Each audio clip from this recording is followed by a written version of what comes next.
Hallo, ich bin Selina aus Ludwigsthal und ich möchte Ihnen heute die 4. Seligpreisung Selig die Hungernden und Dursthenden nach Gerechtigkeit vorstellen.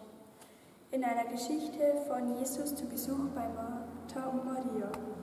Jesus kam in ein Dorf. Dort wurde er von Martha freundlich aufgenommen. Martha hatte eine Schwester, die Maria hieß. Maria setzte sich zu dem Herrn und hörte seine Worte. Martha kümmerte sich um das leibliche Wohl von Jesus.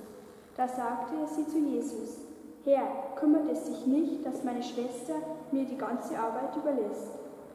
Jesus antwortete: Martha, Martha, du machst dir viele Sorgen und Mühen, aber es ist nicht notwendig. Maria macht es besser. Das soll ihr nicht genommen werden.